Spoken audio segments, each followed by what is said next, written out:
The debate. बहनों भाइयों, क्या महाराष्ट्र की सरकार संकट में है? महाराष्ट्र विकास आघाड़ी यानी एमवीए की सरकार वाकई में बहुत बड़े संकट में फंस गई है। शिवसेना के बड़े नेता एकनाथ शिंदे ने विद्रोह कर दिया है, बगावत कर दी है और 30 से ज़्यादा एमएलए लेकर इस वक्त सूरत के 5 स्टार होटल में मौजूद हैं, जहां अब महाराष्ट्र की सरकार गिरने की अब नौबत आ गई है।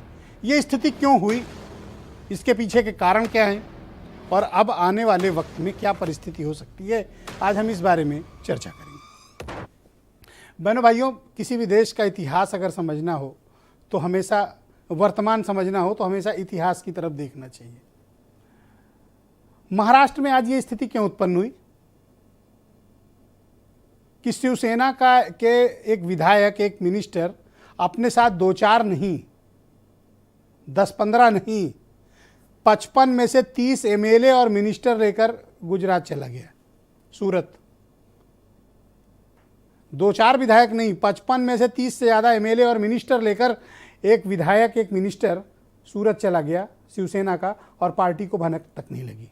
उद्धव ठाकरे को भनक तक नहीं लगी, मुख्यमंत्री को भनक तक नहीं लगी, शिवसेना की पूरी लीडरशिप को भनक नहीं लगी और महाराष्ट्र विकास आघाड़ी को भी भनक नहीं लगी। भारत के इतिहास में शायद ऐसी चीज़ें नहीं हुई होंगी जो महाराष्ट्र विकास आघाड़ी के साथ हुई। किसी ने सोचा भी नहीं होगा कि एकनाथ शिंदे, जो उद्धव ठाकरे के सबसे वफादार लोगों में से एक हैं, वही पार्टी को तोड़ने का काम करेंगे। लेकिन जब राजा कमज़ोर होता है, राजा निष्क्रिय होता है, राजा आंख मूंद कर दरबारियों के भरोसे सत्ता चलाता है, और राजा जब रणनीति को छोड़कर बाकी कामों में व्यस्त हो जाता है तो उसकी सत्ता ऐसे ही छीन ली जाती है। भारत का मध्यकालीन इतिहास भी इस बात का प्रमाण है। औरंगजेब की मौत के बाद से लेकर बहादुर शाह जफर द्वितीय की गिरफ्तारी और उनके एग्जाइल होने तक के इतिहास को अगर आप उठाकर देखें तो आप यही पाएंगे कि कमजोर राजा हमेशा हारा है। वो राजा हारे हैं जो निष्क्रिय रहे हैं, वो राजा हारे हैं जो सिर्फ दरबारियों के भरोसे रहे हैं, और वो राजा हारे हैं जिन्होंने अपनी कोई रणनीति नहीं बनाई, खुद को मजबूत नहीं किया, बल्कि दरबारी मजबूत होते रहे, राजा कमजोर होते रहे। शिवसेना आज उसी गति को प्राप्त होती दिख रही है। दरबारी मजबूत होते गए और इतने मजबूत हो गए कि 30 एमएलए और मिनिस्टर लेकर सूरत चंपत हो गए, और भाई साहब मुख्यमंत्री को पता ही नहीं, शिवसेना के अध्यक्ष को पता ही नहीं, आदित्य ठाकरे को पता ही नहीं, मिलिंद नार्वेकर जो पार्टी के पीछे के ब्रेन हैं उनको भनक तक नहीं। 24 घंटे पुलिस सिक्योरिटी में रहने वाले विधायक मंत्री जिनके साथ इतने पीए और पीएस चलते हैं, ये कैसे फुर्र हो गए? ये सोचने वाली बात है।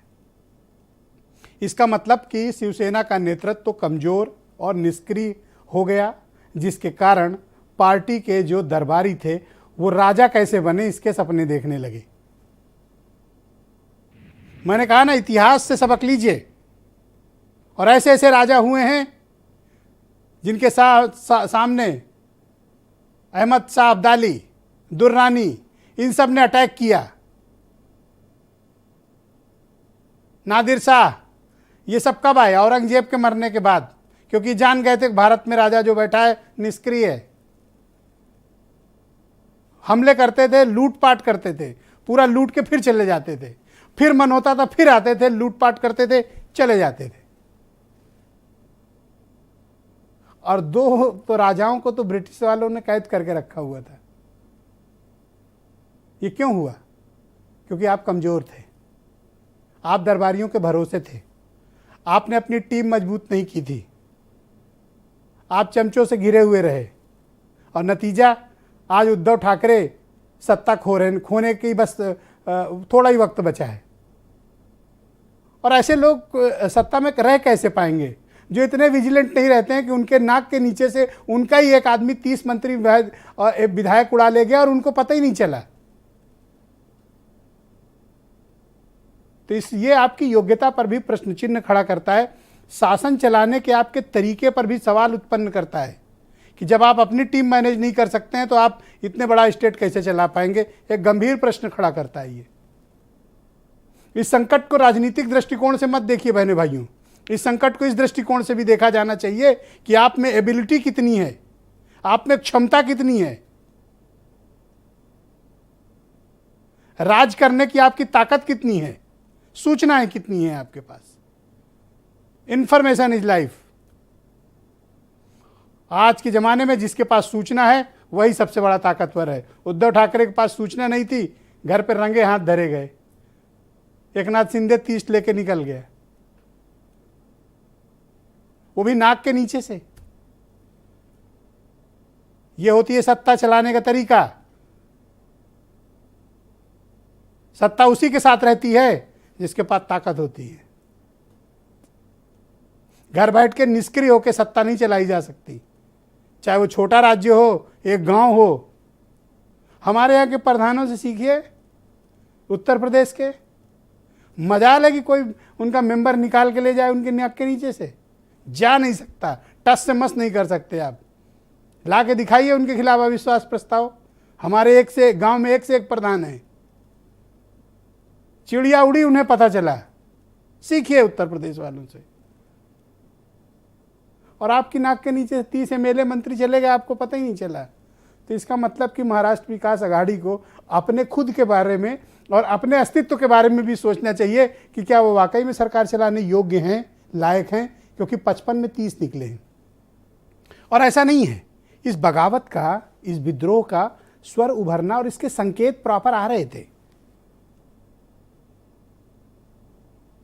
सोए हुए को जगाया जा सकता है, जगे हुए को कौन जगाएगा जो सोने का नाटक कर रहा हो।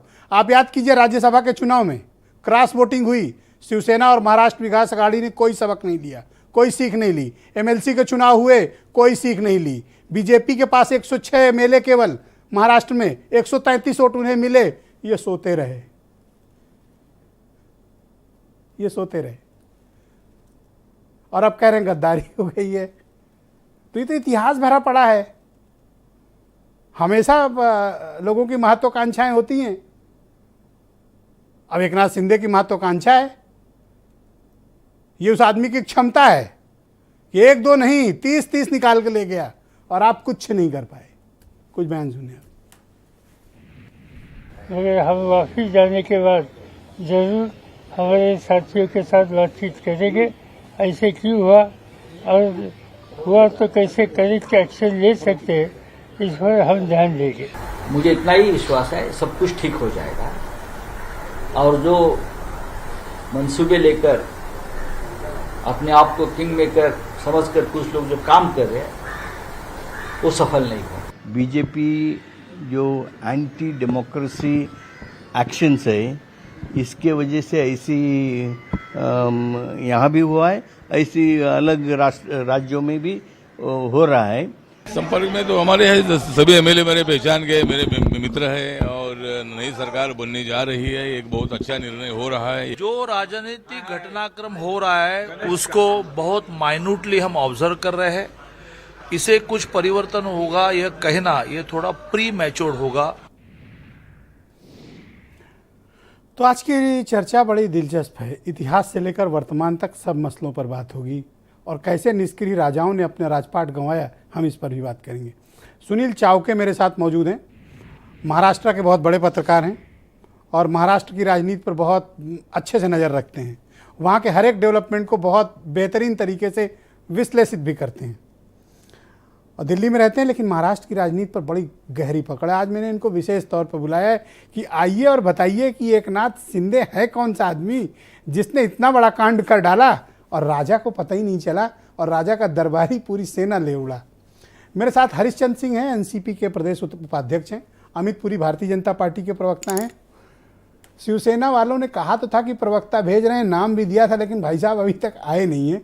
वो आ जाएं तो मैं फिर उनका परिचय करा दूंगा कि वो डिबेट में आज बैठेंगे कि नहीं। कांग्रेस डिबेट से निकल ली है। कांग्रेस ने अपना प्रवक्ता डिबेट से थोड़ी देर पहले हमें अभी सूचना दी है कि वो डिबेट में नहीं बैठेंगे। हेमंत तिवारी उत्तर प्रदेश के जाने माने पत्रकार थोड़ी देर में हमें ज्वाइन करेंगे और वीरेंद्र सिंह जी हमारे स्टेट हेड। बहुत शुक्रिया और धन्यवाद आप सभी का इस कार्यक्रम में शामिल होने के लिए। सुनील चावके जी